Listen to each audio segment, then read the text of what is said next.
Hi everybody, I'm here with two ex-vegans. You guys can introduce yourself if you like to and talk about when you got into veganism, what year it was and how you got into it and then how it unfolded. Okay, I'm Tracy, And I'm Don. and Don and I have been together since 2010, and we both had previous experiences with being vegetarian or vegan, so we'll go into some of those older experiences too, but especially focus on the most recent 5 or a little more than 5 years that we were together vegan. Mm-hmm.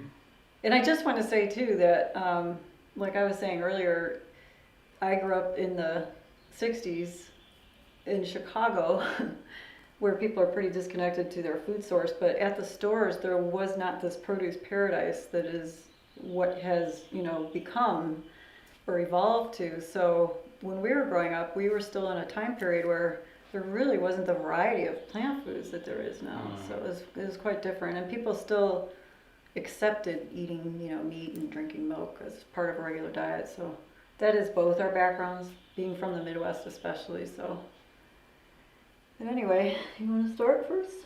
Sure. So, my name's Don Matis, and I have a history of experimenting with diet since I've been 18 years of age, and I'm 58 now, so 40 years of experimentation. And I started out back when I was around 20, roughly, was my first foray into eating a vegetarian diet. And not long after that, I got into a vegan approach through macrobiotics. And at that time, I was single. I didn't have much support for that. As Tracy said, where I lived was Ohio. That was vegetarianism was off the radar for most people Right. at that time. We're talking about 1984, 85, something like that. So my first attempt at veganism lasted about 3 months, and I got sick. I mean, I couldn't eat enough food, and I had a lot of digestive problems, so I gave up, and I just was reading books, and I thought that I just did it wrong. I didn't have the support, I didn't have the knowledge that I needed in order to make it work. I ended up going back to eating fish and dairy products and sort of eating a semi-vegetarian diet. So I don't want to make this too long, but basically I did that kind of thing for about 30 years. Later met my first wife. She was into macrobiotics. When I met her, we together tried a vegan diet for a while, and she would get extremely anemic, get up out of bed and practically fall to the floor because of not having enough blood going to her head, so low blood pressure and anemia.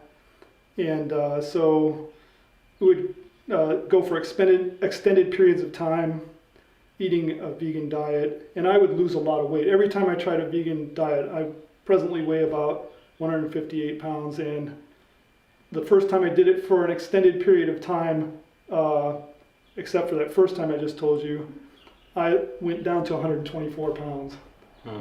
I just couldn't eat enough food to meet my physical activity expenditure. At the time I was working as a apprentice in a seaweed harvesting firm, and I was extremely physically active, and I couldn't eat enough plants to meet my energy requirement.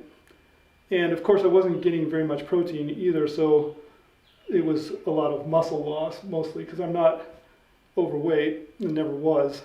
And I was attempting to heal a skin condition. I have psoriasis. I've had psoriasis since I was early teens or earlier.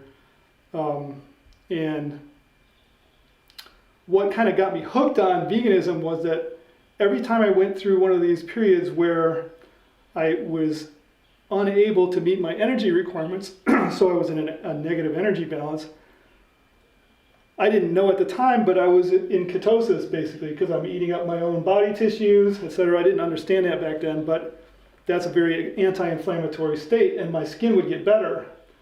So I would think, oh, I cut out animal products, and my skin got better. So I hooked up those two things in my mind. So that's why I kept going back to that. Every time I added food back or added animal products back, gained back some weight, then the skin condition would get worse, and I'd still be eating essentially a plant-based diet, but with some animal products. And so in my mind, I got the association that adding animal products back to my diet made my skin worse. Every time I cut it out and lost a lot of weight, my skin got better. So I kept thinking it's the animal products. I just need to figure out a way to eat the plant-based diet and maintain my body weight, meet my energy needs and all of that. So even with my first wife, I wasn't really able to do that. I could never really stay above like 145 pounds. So I was generally 15 to 20 pounds lighter than I would be if I was eating a highly nutrient-dense diet, and never had the strength or stamina.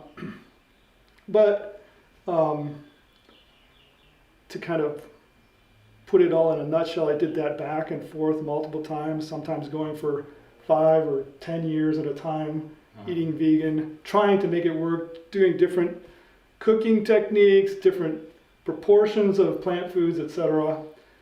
And always would get, as the time went on, from the beginning you would start to get, especially eating a lot of beans, get a lot of gas and bloating, and it would just get worse and worse the longer I ate the vegan diet. And the skin, as I said, would only get better if I was either starving myself or taking some either herbal medication or medication with it. So I was still trying to figure out how to make it work. For 1 year, I worked as a live-in macrobiotic cook. So I thought that was the year that was going to really work for me because I had the social support and I was doing all the cooking for other people and cooking all the right foods and all of that. And in that year, not only did my skin not get better, but by the end of the year, I was the ends of my fingertips, the heels of my feet, the ends of my toes, they were all cracking. And when I added goat milk and butter back to my diet, all that healed up very quickly. And then when I was about a year or two after I got married to my first wife, not only was my skin not getting better, I was kind of maintaining that lower but not optimal body weight around 140, 145, and still trying to figure out how to heal my skin. The psoriasis lesions actually started progressing and taking up a larger portion of my skin, and went to areas like my scalp that had never been on. So as I said, I got that association made, so I kept going back and I kept thinking that it was the animal products, the fat, the protein or something that was causing the skin to get worse, even though the skin didn't actually get better if I was in a sort of sustainable vegan diet. So then that went on until about 1990s, and then I learned about the paleo diet. And I thought maybe this is the solution because you have the best of both worlds. You have you eat all the high nutrient density plants like the greens and fruits and maybe some sweet potatoes, and then you eat the meat, and that maybe somehow that will work for me. Well, that didn't. I did that for 10 years. My first wife and I wrote this book about the paleo diet, and A produce-rich paleo. People should notice as a produce-dominated diet and cookbook because I still believed that plants were. I really strongly believed that in my parents' generation, the mistake they made was that they didn't eat enough fruits and vegetables and plants, whole plant foods, and that I still had in the back of my mind that eating too much meat, even beyond a certain point, must be some kind of cause of disease. So then I'm going to kind of condense that. It was roughly 10 years that we were paleo, and then my first wife and I got divorced, and then she got a diagnosis of breast cancer. And I have a friend who is a medical doctor and a PhD at UC San Diego. He does research into cancer and diet. And his focus is on prostate cancer, and his belief is that a plant-based diet, a whole foods plant-based diet, vegan diet, is the solution for cancer because of some experiences that he had. So that influenced me when my first wife got breast cancer to think that, again, it's the animal products that in the paleo diet were the cause of her problem. And so because I was having some prostatitis symptoms myself, and I have prostate cancer in my family, I was thinking, well, I don't want to go down that path that my first wife went down, so I'm going to go back to trying a vegan diet. And that was after I met Tracy. So we were together then, and that's when we started my last attempt at a vegan diet, and it is going to be the last for sure. It was 5.5 years, and it was in the end, I think the results were worse than what I had any of the previous attempts, even though I thought I had more knowledge and was going to be make it more successful. I think it actually turned out worse. Mm-hmm. So that brings us up to where Tracy and I met. So in my background, my dad was a very meat and potato, but he grew up during the Depression, so he would also eat spam and processed cheese and just a lot of junk. And he was 100 pounds overweight, and he had a minor heart attack when I was young. He smoked. He drank every day, so he was the epitome of unhealthy. And I wanted to be anything but him. We clashed in every way, and especially just values. And so, because when we would eat vegetables, sometimes it would be canned, and if we had rice, it would be, minute rice. My mom also has her little quirks, everything has to be quick and fast. So when I was a teen, I don't know, maybe high school, this place called the Heartland Cafe opened up in my neighborhood of Rogers Park, which was, not a place where there had been many restaurants yet or anything. So it was like literally a few blocks away, and my friends and I would go and hang out there. It was a cool, natural place, and they served all these huge salads with sprouts and seeds and cheese and like all this really great stuff. And you can go and get like, huevos, where you get the tortillas and the eggs and the bean of the day and brown rice, and cornbread and all these textures, real gritty whole grain bread were exciting to me at the time because it was not what we were eating in our family. We did not eat brown rice. We did not eat beans. We didn't have big salads with all these greens and sprouts. So I was really turned on to this kind of way of eating through this Heartland Cafe when I was young. And so off and on, I think I went vegan or vegetarian, and I can't even really say exactly because I just, like Don, always believed that vegetables were nature's pharmacy and they're the healthiest foods. And so I went through periods of time where I would just eat, vegetables, stir fries, maybe tempeh, tofu, and rice and whole grains. And I was on a mission to help people eat whole grains because I figured Americans don't eat whole grains, and I heard studies say whole grains are good for you. And I just tried to write, I wrote 4 books on a macrobiotic vegan plant-based diet, and I thought I was going to be the one to help people make a whole food plant-based kind of macrobiotic style diet simple, because most macrobiotic people aren't very simple. And so off and on through the years, I would eat a vegetarian or mostly vegan diet. And then at one point I was living in Aspen, Colorado, which is 7,000 feet of elevation. And I was working in very physically demanding jobs in a restaurant and catering. And carrying heavy stuff around all night for hours. And I was trying to be vegetarian. And so, when we're working, we're not supposed to be eating. I had a really lifelong history with hypoglycemia. I was probably pre-diabetic and just never had it checked. But so trying to not eat meat and then run around all night and then not be able to eat, I started to have worse and worse hypoglycemia symptoms. So if I could sneak some bread or fries, that was the only thing I could. So then my diet started to be way less healthy than I would have liked. I always considered myself to be a healthy eater. Though I say that now in retrospect, I see all the ways that I wasn't. So we can go into denial. But the other thing that started to happen was I started to get really bad Raynaud's. So I was very active. I mountain biked up in the mountains. I was hiking 14,000 foot peaks all through Colorado. I mean, I was very physically active. My jobs were active. My lifestyle was active. I would do this winter race up the Aspen ski mountain, just snowshoeing up. And I mean, my fingers would turn completely white, painful, until the blood started to circulate again. And not only that though, the whole time I was in Aspen, it was when I first started to realize that for someone who seems so physically active and so health conscious, why am I always having all these symptoms? Like, that was the first time it started to click in my head. I have bloating, I have digestive issues, I have skin breakouts.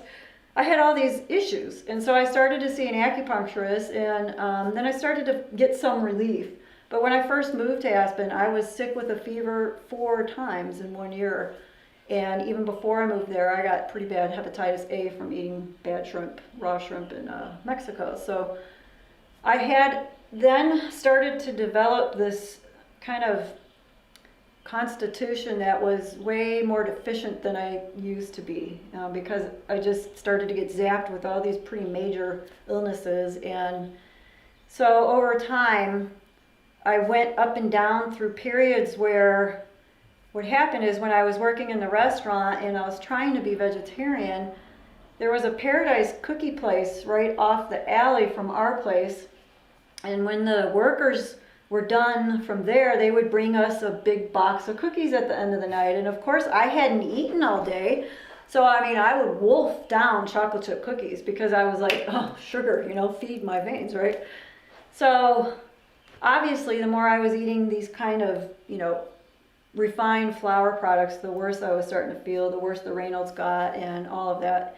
So at one point, I finally I started to see all these different doctors. I did all the different tests, and they tell you, eat this, don't eat that, and it's all these complicated lists and blah, blah, blah, and all of it was like not really helping. But when I would try these diets where I just did food combining, I was at least feeling good, because there would be times where I would eat meat and vegetables, and then there would be times where I would be eating starch and vegetables, but I wouldn't eat the starch with the meat and blah, blah, blah. Anyway, so there was sort of up and down relief, and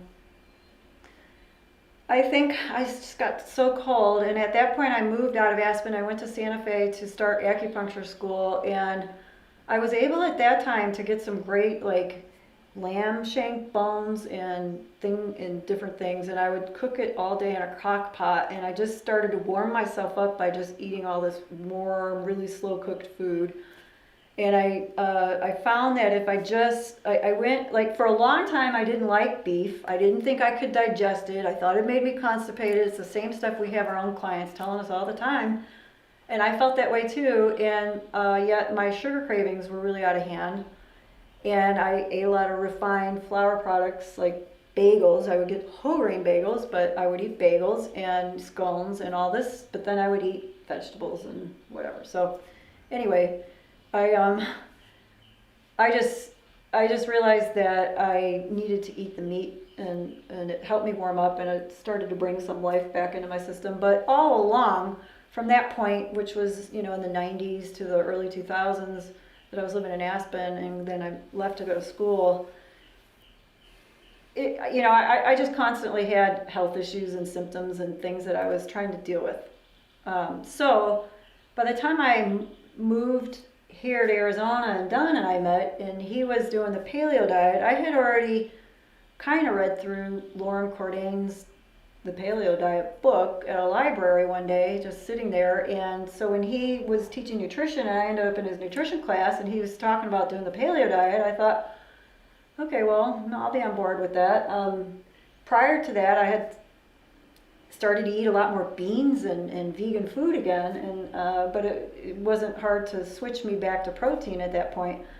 But while we were eating paleo, because we're still eating, so hindsight is a whole nother story. Like, we've kind of figured out things now, but in the process, you do go into a kind of a weird mental space. You go into denial, or you just don't catch things. But I ended up gaining the most weight I had ever weighed, which, I mean, I'm only 5 feet tall. I was weighing 127 pounds or something, and that's way more than I needed to weigh. And I was having chubby fat that I couldn't get rid of, and we were about to get married, and I didn't want to look that bad. So I just started to kind of scale down in how we were eating, but we figured, you know, maybe we were eating too much fat and protein, but it, you know, it wasn't really so much that we were eating too much fat. It was just that if you're eating a lot of carbs still, which fruits and vegetables, and then some winter squash or sweet potatoes, plus the fat, plus the meat, that's a recipe for disaster. And that's what most people eat, some kind of combination of all these foods. Most people are eating a plant-based diet, and they don't see it that way. But anyway, so then coming up to this point, his first wife, they had been separated, we were together. His first wife had the diagnosis of breast cancer. My breasts started to get incredibly excruciatingly tender, fibrocystic.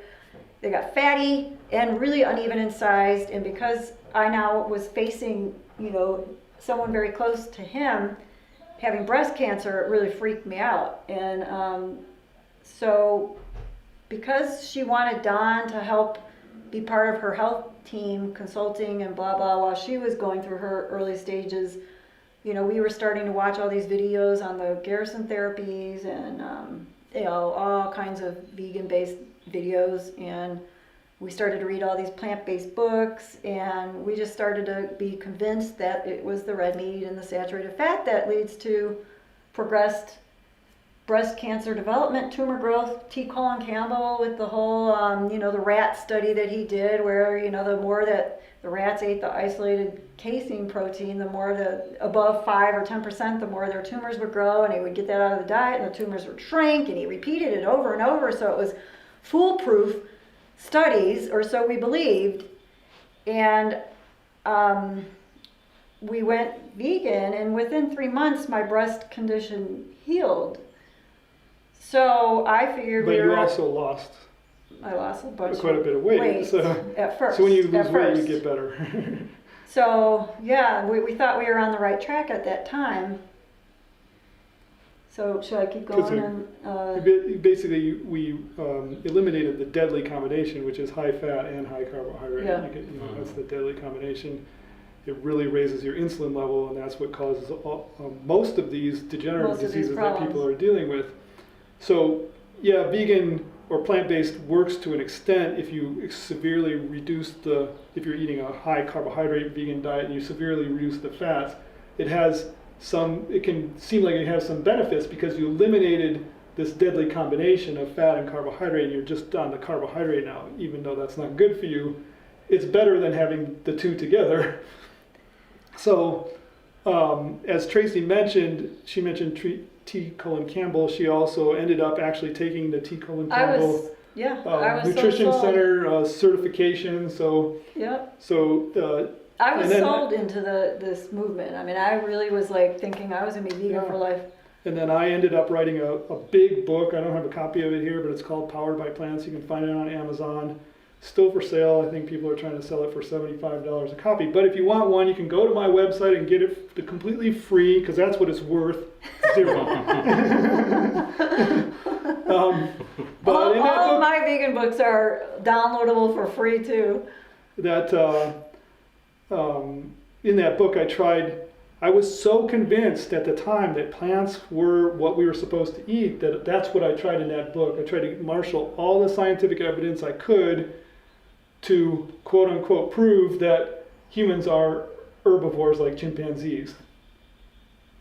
And now looking back at it now, I know I made multiple mistakes, which I discovered later. Used science that was outdated and no, we understand the role of insulin now a whole lot better. Didn't have the complete picture basically when I wrote the book. Did you really look into it, or were you kind of in denial? No, he did I immense did. research I did a lot, long time. When he lot of goes to write research. something, he had like over 300 references. He was looking at it from an Anthropological anthropological standpoint. an evolutionary, a scientific, I mean, every which way. Yeah. Hmm. Well, did there's an research. there's an anthropologist called, his name is Richard Wrangham, and his belief is that we evolve by eating starch, and so he was kind of the guy I followed for that line of evidence. And he cites a lot of evidence, and I followed up his lines of research and tried to expand upon that. But anyways, that's all. In my new book, I completely refuted that, the hypercarnivore diet. You know. Mhm. So there were some just small mistakes that you make that end up turning into big mistakes in the end. Mm. But anyways, the point that I'm trying to make is that I was very convinced that plants were the ideal base for a diet for more than 30 years, right? And I kept trying to make it work. People, sometimes I deal with vegans now commenting on my Instagram posts or my YouTube channel or whatever, and they talk to me like I don't know anything about the research on plant-based diets or anything. Yeah. I did write a book about this. I'm very familiar with all the so-called experts, all You the probably were doctors, and all eating the processed foods, Yeah, they blah, tell blah, me- blah. No, we never like ate I processed hardly ever ate sugar or anything. It was all whole foods, plant-based. So during the last 5 years, for the previous times I had tried vegan, I avoided taking supplements. I didn't take supplements because I thought it should be that you can eat a vegan diet without taking supplements if that's the way we're designed to eat. But then I came to the rationalization, I guess, that all the food supply has been modified, and therefore, if we were in the ideal circumstances, we wouldn't need to use supplements. But since we live in a modern society, we have to use supplements in order to make this diet that is our natural diet work, believing that the vegan diet was our natural diet. So during the last 5 years, I took supplements. I took supplements of B12, I took vitamin D supplements, I took all the things, I took even vitamin K sometimes, and everything that they say might be short in a vegan diet, I took a supplement for. And it didn't work any better than it did before, because we're not designed to live on supplements, we're designed to live on nutrient-dense animal foods. So what happened over those 5 years is the same thing that happened before. When I initially adopted the vegan diet, I lost a bunch of weight. I lost about 20 pounds of muscle, and I got weaker, and that, as I said earlier, it has an anti-inflammatory effect because you're basically in ketosis. So it's like a ketogenic diet because you're living off your own body fat, even though you're eating some carbohydrates. Just because the calorie intake is so low, you end up in a ketogenic state. So there was initially some anti-inflammatory effect that seemed to help my skin.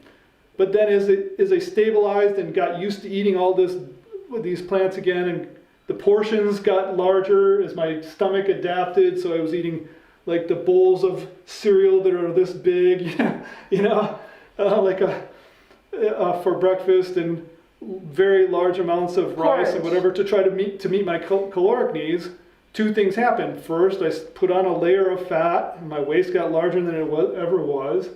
Went from my normal of around between 30 and 31 and 31 and a half, which is where it's at right now. Went up to 34. And I couldn't tolerate the same level of physical exertion as I did before. And I started to have injuries. I injured my back repeatedly, and I injured my knee, and then these injuries wouldn't heal. They were not healing. They would not heal.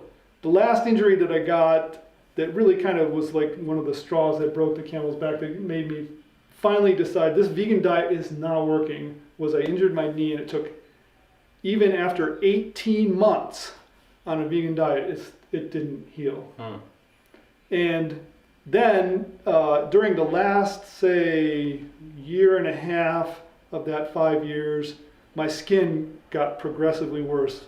I started to get this like rosacea thing and peeling around my nose. Here, the skin around my eyes started peeling, and it would go away, and I would put a lotion on it, and it would come and go, and then it just kept getting more and more persistent. And then that just kept progressing, and then there was I started to get the psoriasis lesions on the top of my feet and then onto my sacrum, and it was like the skin was really starting to degenerate. And of course, at that point, I was since I'm Except you did have that red mark that after about a year of being plant-based, that one, or no, maybe that was after raw. That was when I went. That was in the beginning when I lost a lot of weight. I had a kind of inflamed part on my nose. When I lost a lot of weight, that kind of healed up, and then again that kind of hit was part of the hook I see of the plant-based diet, is that you go into this catabolic state and you become you go into ketosis, and when you're in this catabolic state, a lot of things that are inflammatory conditions seem to heal up. But then when you stabilize and stop losing weight, then these other things start to creep back in, because you're no longer in that weight loss state. All along they have been eating animal food, technically. Yeah, exactly, right. Yeah. Just as you said, all along you're just living on your own body tissues, and you don't think of it at that point. You think I'm living on what I'm eating out here, but in fact, as you're losing weight, you're living on this, your own meat and fat. So the skin kept getting worse and worse, and the injuries were not healing, and I could not lose that spare tire around my waist, even if I restricted my calories, and all those things added up. Especially, also, I had gas and bloating. Gas and bloating, night. and farts that would wake the neighbors up. I mean, that kind of I finally have to tell him, can you at least point the other way? Why are you always pointing towards me when you do that? That would be funny. God. I mean, it's funny in retrospect, but especially towards the end of the day, like in the morning, if the belly would be flat after you have a bowel movement, I'd have an explosive bowel movement very often, like a whole bunch of stuff comes out, and with the gas propelling it, right? And then That's for sure. And then the belly would be flat, and you go, okay, fine, everything's gonna be good today, we'll go. And then you eat a couple of meals, and you're like, uh-oh, starting to get that balloon in my belly again. And at the end of the day, I mean, the noise, and I'm not even joking. I mean, I would think, God, are the neighbors hearing this, And that was, I think some people would get it diagnosed as irritable bowel syndrome, because you have this. After you eat, then you feel this discomfort, and it just gets progressively worse. So that was by the end of the 5.5 years I had just had it with that. It's just uncomfortable every day to have the gas pain at the end of the day, and be just holding your gut, trying to make it feel better, and nothing can make it better, because it's the gas in there that's expanding the intestines, and that's the intestines telling you, don't eat that stuff. Yeah. But that's the pain. That pain. But Dr. is to tell you. McDougall et al., they try to make it sound like, oh, that's just a natural part of they try to tell you fermentation of the beans in your colon or whatever. And that's what all the good bacteria are at work. That's a sign that your intestines are in good health. They're all teaching you how to go against your true nature. Exactly. They're trying to teach you to not follow your own body signals. So let me go into a little more of the history of the 5 years together. So we started, we married May of 2011, and we were still eating meat. We weren't eating gluten.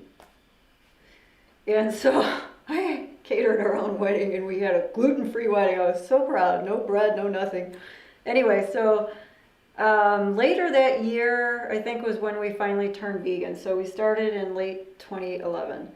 And that was after he spoke at the first Ancestral Health Institute, and he was invited while he was still paleo, and Don was pretty well known in the paleo circles. He had a blog, Primal Wisdom. He was in there with Mark Sisson and all those people that are in the paleo movement, and everyone, like, he was one of the first, that was one of the first paleo books that even came out. And so while vegan, he wrote a now infamous blog post going away from, It's called Farewell to Paleo. Farewell to Paleo. And so he fell from grace in that circle, and then he and I both became quite the mockery. You know, he only went vegan because because they just thought I was vegan to begin with, and he wanted to be able to sleep with me, and that's why he went vegan. You know, just nasty stuff. So, but anyway, when we went vegan so Don and I both studied Chinese medicine this before we met each other, and so we both had a kind of parallel past. He was way more involved in macrobiotic movement, but I found out about macrobiotics for the first time in like end of the 80s, beginning of the 90s. I was living in Grass Valley, California, and I came across this book written by Christina Turner, who lives there, and it was how to heal your moods based on the energies of food. So you can eat different, types of grains and beans to balance your moods and blah, blah. And I thought, well, that's pretty cool. And, she had all these drawings of pots of beans cooking. And so this stuff still really enticed me. And I found it to be just very fascinating, the way that they approached, and they don't claim to be vegan per se, so you can eat fish or whatever if you want. But anyway, so when we started vegan, we were kind of automatically kind of doing more of a macrobiotic style, so it would be more starch based and vegetables, lots of vegetables, seaweeds, and but I was still having symptoms and issues and low blood sugar issues and Constipation. I was eating all this fiber, but I had constipation. I had probably irritable bowel really, because I'd be constipated. Then I would maybe eat a bunch of fiber and drink, liters full of water. And so I'd reach this point where it would all finally just push out. And I'd start the whole cycle all over again. Constipated for a while, then there'd be nothing. Oh, here's a little more, and now boom, all of it. And it would kind of cycle like that. And she would complain about the kangaroo pouch. My kangaroo pouch. I could not lose the lower belly fat at all. But it wasn't just belly fat, it was the, Pooching, all that undigested out. plant material in the intestines. Yeah. Right. So I was still trying to improve my health and vitality, and we just started. While he was paleo, he was talking about how there are these people that have this group called 30 Bananas a Day, and they eat all these bananas. And at the time I first heard about it, I'm like, really? That's crazy. I just thought that was nuts. Well, we ended up doing that. I ended up joining Freely's 30-day banana, groupie group, and did the 30 days. And we continued high raw for that year. And, we would have all our fruit smoothies. I mean, we'd pack in the bananas, we got the Vitamix, and we would have our 8 banana. I was having 1,000-calorie breakfast, and then a whole nother whatever. And then we would try to make something more savory. It would be raw vegetables with savory spices or whatever. And I was becoming more and more dizzy. I would have very serious hypotensive dizzy spells, but I don't even know if it was always like just from sitting up. I would suddenly. She would come up to me and go, "You have to catch me." I literally. And then she would I would drop. I would just drop. Hmm. And then I would have these mini seizures. And then it would finally all pass, and then I would get up again, and I would keep going. And so I was becoming more and more sensitive to insulin, but I didn't understand that back then. I was eating plenty of calories, and like one of your other interviewers said, I was pissing like crazy. I mean, I was just pissing all the time. All the time. All the time. And it was like, I didn't even know I had to use the restroom, but then suddenly I had to go, and I had to go now. I mean, it was urgency pissing all day. All day. That happened to me when we ate the high fruit diet. So I tried the high fruit. I didn't do 30 bananas a day, but I got as many as like 10 or 12 bananas a day. But I knew that I would never be satisfied on a just fruit diet because there's practically no protein and no fat, and I knew that wouldn't work for me. But I thought maybe one of the things I did wrong in the past was I didn't eat enough fruit, so I'll try eating a lot of fruit. So I tried that. Tried the very high fruit diet, and that didn't. The only thing that gave me was a couple of cavities that I didn't want. It was enjoyable to the extent that it kind of just simplified things in a way. I mean, it has grating or using a mandolin to do the zucchini noodles wasn't exactly simple, but just put a bunch of stuff in a blender and hit blend, good to go. We didn't have to make pots full of brown rice and beans and all of that. So in that way it was a little simple. So it was kind of a novelty. And at first, in the very beginning, I just had this surge of energy. Well, yeah, it was a surge of fructose. So of course I would just I got to go run. I've got all this energy, and I would just go out and jog. But, that's the thing again, it's like a hook.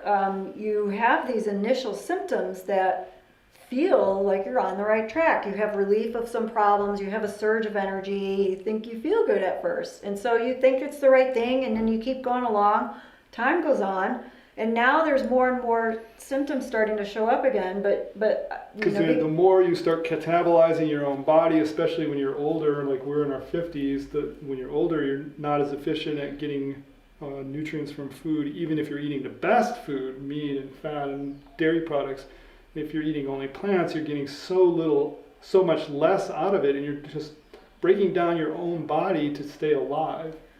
So we were trying to do a plant, based... And relying on your stored up nutrient from your previous diet. We were trying to do a plant-based YouTube channel, and it just was so not very successful. But we thought we were being a little more level-headed than a lot of the vegans that we were watching. And we were watching Christina Fully Raw and Megan, whatever, and all these people... Freely and During Right, all these people for a while, and we were watching every new video that came out by Dr. Grieger, and so he was convincing us. I read all of the books. I read Dr. McDougall's book, all of them. Several. I read many of Dr. Neil Barnard's books. Met him in person. Couldn't wait. I was like the biggest plant-based doctor groupie. Met Rip Esselstyn. Read his books. Read his dad's book. We were convinced that we needed to have our total cholesterol under 150 to be heart attack proof. Now that we were out of the cancer scare, we were worried about heart disease, and so my cholesterol was definitely below 150. It's like probably 125. Yeah, and yet my triglycerides were high, and my LDL was high relative to the low total, and the HDL was below normal low. Way low. And so after a while of being on this plant-based diet, It's fine, we'll cut it together. Hey. That's fine. We'll just cut it together. Okay. so after being on that plant-based diet for a while, I started to become more and more anemic, feeling very pale. I felt like I was getting up in the morning, and I would look in the mirror, and I was seeing more and more gray hair and wrinkles. And I made so many videos for that plant-based channel that I had to just trash because I'm not even the most vain woman out there. I was to have to wear makeup to look good was always something that I kind of pissed me off when I was young. So I just wanted to be natural, and if people didn't like that's their problem. That's how I thought of things. I just didn't ever feel like I had very many girly genes in me, but I was becoming more and more vain because if the lighting was wrong, if I didn't sleep right, bags under the eyes, super every day I felt like I had more wrinkles. I had gray all up top and all around. I still have some gray, but it's actually less now. Believe it or not, it seems like it's less, but I was really prematurely aging. My skin was just paler, and I'm trying to act like I'm really motivated and trying to help people with this plant-based diet, and yet I would wake up with puffy eyes and I felt like crap. And then I'm here in a healing profession doing energy healing and holistic health, and I was like, half the time I didn't want to, it was very hard to get going in the morning, very low motivation. I didn't want to be around people. I just wanted to hide. On my videos I was very beta, I was very insecure, and I just was feeling like crap. I felt like I was living a lie. Like, here I am trying to act and sound like everything's great. I wrote the 4 books. I studied to be a macrobiotic counselor. I studied T. Colin Campbell's. I was full on. I was so full on. I got so into it. I actually took almost, half my wardrobe, all my really good leather shoes, and boots like this and wool sweaters and belts and everything, and I donated it. Like the animal's dead. I mean, what did that serve? But I was so, we filmed me doing it. I was on the floor crying, like, oh my God, the animals, oh my God. And I would drive around and I would just see the meat restaurants everywhere, and I would smell meat. I'm like, Don, it's just gonna be this sucks. The whole world is just meat-based. And they're not meat-based, not really, but I was just panicking, like all these other vegans. So when the vegans come to my channel now and say I didn't do the diet right, and I never was vegan because I didn't do it for the animals, it's like, no, you're wrong. We did the vegan diet every which way. We did higher protein and a little bit moderate high fat. We did very low fat, high fruit, vegetables. We did raw, we did cooked, we did it all.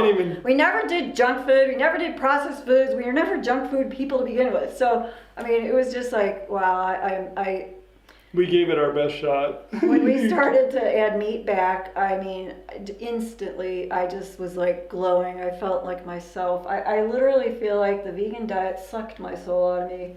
When you had those health issues, why do you think you didn't tell anybody in the video? So, what do you think made you be quiet about it? Well, so I'm a hypnotherapist. I've studied a thing or two about the mind. I actually am someone that has had a plethora of emotional issues and serious stress and challenge in my life. Okay, so I know I look older than I should really for how well I thought I took care of myself. But half the time I was thinking I was doing the right thing, I wasn't. And so what happens is the mind likes to be right, for one thing. And for another thing, we try to avoid pain and discomfort. And so I was wanting to believe. I really wasn't trying to lie or hide. I really was so in my heart thinking it was wrong to eat animals that I wanted it to work. But I have to tell you... And also I think you think, well, it's just something, I just need to tweak something, right? Yeah, you just keep tweaking. There's something I need to tweak. We did Furman diet, we did starch diet, macrobiotic diet, raw diet. Every single winter I got super sick. One winter I ended up having like the chicken pox or something. I mean, it was that was when I were high raw. So I think all that fruit-based stuff, and of course the macrobiotic people, you want to believe, oh, it's a good thing, it's a cleanse. You're just pushing out all the toxins. No, I was sick because my body was eating itself. I was skinny fat, chubby-ish, and I mean, I actually got fatter on the fruit diet, and my fibrocystic breast tenderness came back on the all raw diet. So then I was like, oh, so it wasn't the animal foods. It wasn't as bad, but I realized it wasn't the animal foods in itself. It came back while eating high raw, and so I was like, It's like an example when I was, during that last 5 years that we were vegan, I went through a period where I ate a lot of sunflower seeds, and I got this rash on my belly. So I just thought, well, it's just sunflower seeds, So I'm just sensitive to sunflower seeds. You don't think I didn't think at that time it's the whole diet is wrong, and this is just adding an insult to already an injury.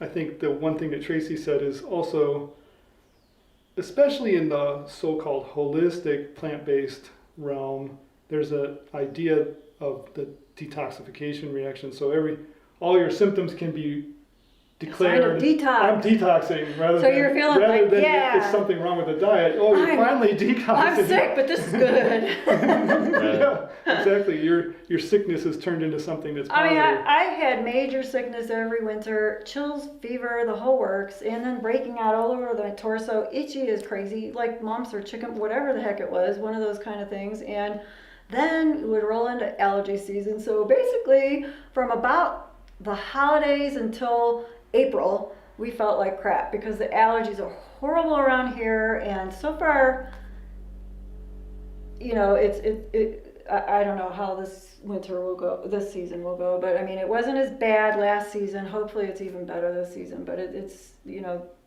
things are in bloom all year here, so it's hard to avoid. It's one of the states of the highest level of allergies now, even though it used to be the opposite. So yeah, I didn't. It's just you go into a kind of denial. You want to be right. You want to feel like what you're doing is the right thing, and you're putting yourself out there, and you're trying to be the right example. So you feel like you have to hide what's not working. Well, and I want to add one other thing, and I think that is that we've learned to evaluate our health based on what our blood test says rather than what our symptoms are. So if your blood cholesterol is 125, it's under the magic 150. Yeah, didn't have to worry about it. Then you're healthy, even if you got a bunch of symptoms, your skin's breaking out and all of that. So the same thing, like in my case, it took from the time I started the vegan diet, the last episode of the vegan diet, I started that with a cholesterol like 235 or something like that. And then I kept testing it every like 3 to 6 months or whatever to see what was happening. Because I was aiming for that so-called heart attack proof range, thinking that if I tracked my cholesterol and I got my cholesterol under 150, that's when all the magic would happen. Because if I'm going to be heart attack proof, I'll be psoriasis proof and everything else proof, right? And so until I get to that point, I can't really expect anything. Everything will be like just adjustments, right?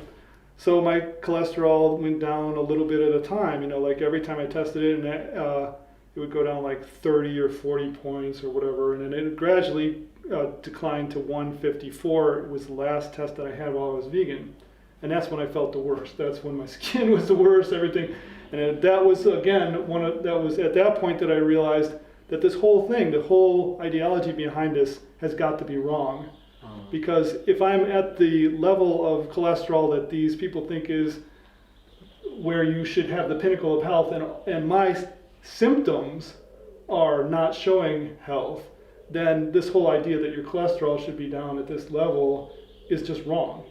Because if getting my cholesterol down there is the magic, then I should be suddenly getting better. Every step in that direction should be a reduction in my symptoms instead of a increase in my symptoms. So it's that again, like Tracy and I, it was around, how do I put this? When at that time, I started thinking very intensely about what was going on in our lives and why this wasn't working out and how I'd invested myself in all of this, wrote a book, all of that, and kind of to cut the story a little bit short, it was in the spring of 2016, or was it 2016, I think, or I can't remember right now. When we started at Animal Foods? Before we started at Animal Foods, we're sitting in this office. We were having lunch, and lunch was a bowl, big lunch box full of rice, greens and beans. Greens and beans, right? My little moniker, greens and beans. And I was sitting there, and I had been, because I try to, like, this is just who I am. I'm thinking through everything I know, all the experiences that I had, and suddenly this thought came to me, it's just a question, why are you eating what you're eating right now? And immediately the answer came to me, well, because I believe that it's good for me. and then, well, why do you believe that it's good for you? Because all these experts, the whole list of them, say that it's good for you. And then the next question was, what would you be eating right now if you didn't believe any of that? And the first thing that came to my mind was steak. And then it was like for me, it was an epiphany. It was like I lifted this whole structure of belief system off of me all at once at that moment. And now I was like, right, I should be following me, not them. Yeah. That was the real, like, for me, some people are going to say, well, how could you be so clueless for 40 years? Well, maybe I was clueless for 40 years. It was my journey, but under the spell of plants. Under the spell of plants, under the spell of indoctrination, etc.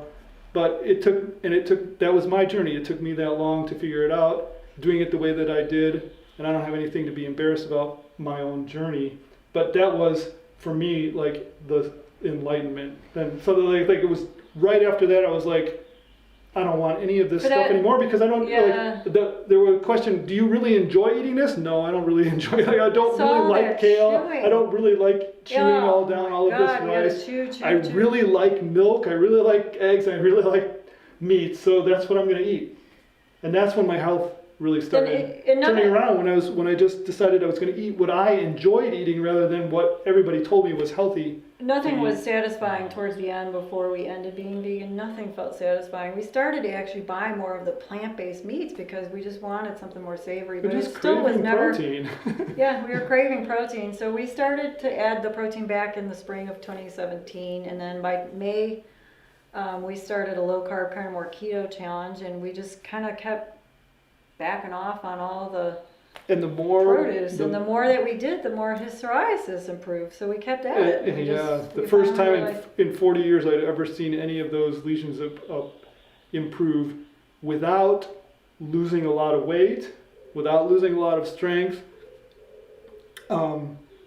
just cutting out plant foods. As the more I ate what I really enjoyed eating, the less I wanted plant foods, and it just was like they gradually fell away. And now I eat a little bit of plants here and there when I feel like it, or just have we have some fermented beets or cabbage in our refrigerator that we made, but I hardly ever eat them. I just eat milk, eggs, and dairy products because that's what I love to eat and what satisfies me. I mean, our fitness training improved, our strength improved, our moods improved.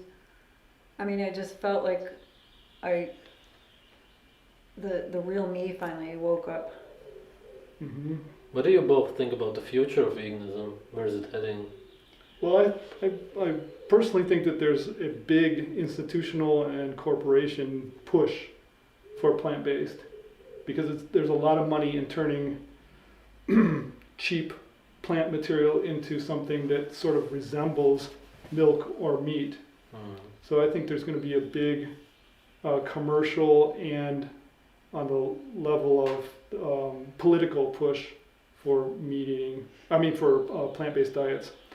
Yeah, I mean, because we talked And about there's it. the whole so-called global warming scare and all of that, and they're going to use that to try to Yeah. push people into eating more and more plant-based. We talked to a lot of clients, and just based on what we know, even the older generation, some of the older baby boom and older, they're all like so now. We've been all indoctrinated for decades now that you got to eat your fruits and vegetables for so long that to say that those may not be healthy for you, it just is like they just immediately think you're crazy. Mm-hmm. So I do think though, because there are people, there's you and there's Sean Baker and others who are going more carnivore, and those people are having huge success overcoming a lot of issues. And so I do think that that's at least a good counterbalance to the vegan movement. The vegan movement's definitely getting pushed. There's an agenda to push it, and so it's going to keep growing. People are going to keep thinking that they shouldn't eat meat and they should eat their vegetables and fruit. And everywhere I go now, that's all I hear people say. And the oddest thing is that when I was growing up, I was the only one that was into eating all these green vegetables. I didn't think restaurants ever served enough. I would eat the parsley garnish off of people's plates just to get something green. My life wasn't complete unless I had green foods in my system. I mean, we're eating a bunch of kale plus a whole plethora of other vegetables every day. I could care less if I never, in fact, the thought of eating kale just is like, ugh. Blech. Don't even bring it near me. We sold our Vitamix. We're like, we don't even want this. Get it out of here. We're trying to sell the Soya Joy. We were making our own milk and everything. It's like, ugh. Done. So anyways, it looks like there's going to be, to me, it looks like there's going to be a cultural push in that direction, trying to get people to eat more and more plant-based. Especially the more successful this more carnivore movement is, they're going to push even harder. But I think in the long term, It'll fall doomed. apart. It's doomed because It's not sustainable. People can't thrive on it. You have all these elderly people, the likelihood of their getting dementia or Alzheimer's is super high, 1 and 2, after a certain age. And it's because your brain doesn't really process glucose as efficiently. And so many of these elderly people, they don't eat meat, they don't think they should, and they don't digest it anymore. Well, they don't produce as much hydrochloric acid. And so the more you don't eat animal foods, the more your body kind of self-regulates, and then you stop producing the enzymes you need to make it digestible. But also people don't realize that when they say something like, I don't digest meat, blah, blah, they're not, what's the whole context of your diet? Because if you're eating it with all this bread and all this other fat and all this stuff, well, yeah, that might be a pretty bad combination. So the only way you really know, you can say an all meat diet is extreme, but the only way you really know how you're going to feel and or how some of these foods you believe are super healthy for you and are benign, superheroes, are to not eat any of them for at least a month, few months. Get it out of your diet. You can add them back, but you aren't really going to know how they're affecting you until you get them out of your diet. And if you think about in nature, a plant wants you to eat its fruit and partake of its flowers because, you eat the fruit, you deposit the seed. A plant doesn't want you to eat the stalks and the leaves, so it's bitter. Or the roots. It has bitter compounds for a reason. It's part of its way of fighting off predators. These plant-based foods, by and large, are hybridized, and they're really just not these superheroes that everyone thinks. The natural plants are way more bitter, so you can't eat them at all. Nobody in nature would do that. Yeah, Well, you right. gotta, Whereas the cultivated ones are not as bitter, so you Yeah. still get the poison, but it's not that poison, right, so you still so you eat don't some notice of it. it. Yeah. So you don't notice it, Right. and you're just so acclimated. Yeah. You don't know that all these but see, people people have all these symptoms, but they're not hooking it up, right? They refuse to think that their clean diet is the problem. All the vegetables they're eating, they think is healthy. They can't even imagine not eating them. I mean, people are by and large addicted to carbs. They're not really addicted to the animal foods. Most Sure. people aren't. Most people are eating a predominantly plant-based diet. Yeah. Do you both regret these years of veganism, vegetarianism? Oh. We had a lot of regret. We had a lot of regret. I mean, I'm 50, I'll be 56 soon, and so for that diet to just so age me, and oh man, I was already trying so hard for so many of my years of my life to improve my health and have a sense of vitality, which I thought was my natural birthright.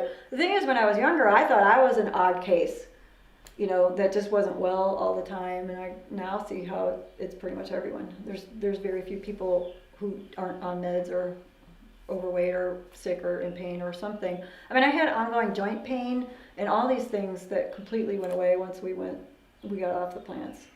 Tendinitis that would never heal. We would try to train all the time. We were working out hard, but I hardly noticed the results. And I just always had tendinitis limiting my progress. So, yeah, I don't know. Yeah, I would rather have not done it that way. Right. Yeah. I wished Except, that at the age of 20, someone could have bestowed on me the piece of enlightenment yeah. that I had in the office in 20, whatever it was. Except that when vegans come and make nasty comments on my channel, I know it's like, you can talk all you want about everything that you're saying, and I know from direct experience what that diet did to me. So without that direct experience, maybe I would still end up being convinced at some point that I should eat more this or that. Yeah, I think that's the So it gives you kind of power. That's the lemonade out of the lemons, is that like nobody can tell me I didn't try. I didn't try it. I didn't have the right do it the right way or anything. I did it pretty much every way you can do it that would be reasonable, and so in that way I'm a highly informed meat eater. Right. Anything else you would like to add? Any experience, something special you learned, or something you would like to say to any vegans who are watching? Well, to any vegans that are watching, don't go vegan. Ungo vegan. What can you say? Yeah. Because in the long term, your health will suffer for it. You are going to, depending on the individual, depending on your previous diet, how many nutrients you have stored up from your previous diet, you'll last more or less time on the diet. If you had a very nutrient dense diet before, you might go even 10 or 15 years before you start to crash. But if you had a very nutrient poor, it might be only a year or even a few months before you crash. But you're going to crash because your body can only recycle and conserve stored nutrients for a certain period of time before they run out.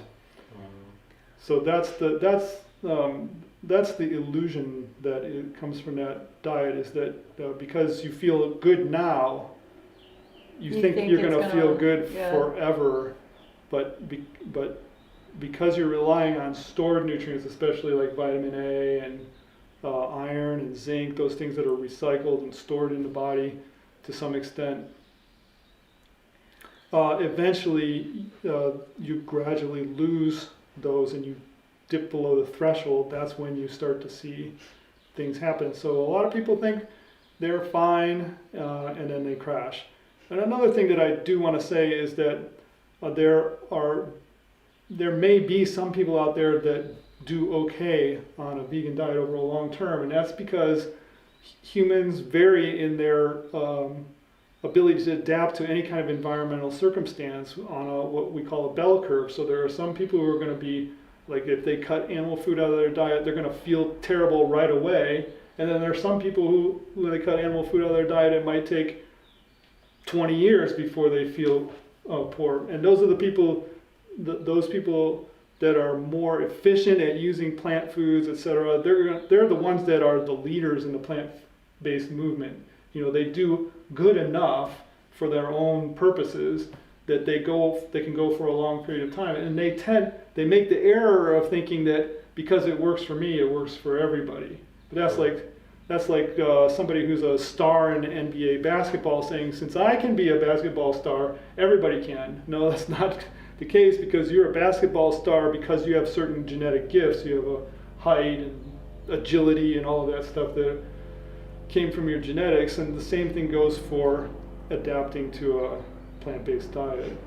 I want to say that I know this is going to sound crazy, and unless you've been through this process, you're not going to get it, but vegans think that they're very compassionate about animals, but I don't really know what they're really doing about it. I mean, what was my having a meltdown, crying and donating everything, like, what good did that do, really? I've never felt so much more connected with who I really am than since going carnivore, because I felt now more connected to the whole process of life. Nature isn't all unicorns and rainbows. Death is part of life, and it's part of the whole cycle of life. And, you know, cows, actually, if they're raised properly, they produce this gold fertilizer to farmers. It's gold, and all the animals interact. The chickens come up behind them and they eat, you know, the bugs or whatever out of the poop of the cows, and it gives carbon back to the soils.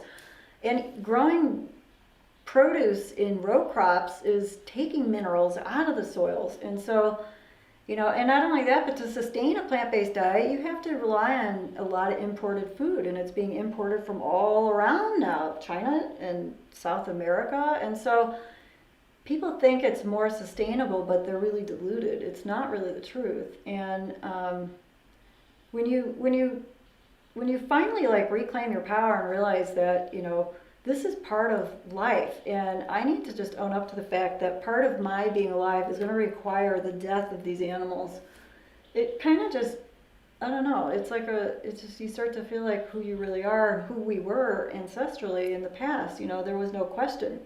There was no question in the past. It was part of survival. And so, I don't know how to explain it, but it's really, you start to feel more connected to life. And I have just as much reverence for animals as I ever did. That doesn't change. Just because I eat them, it doesn't mean that I'm not part of that, you know, reverence for them. So I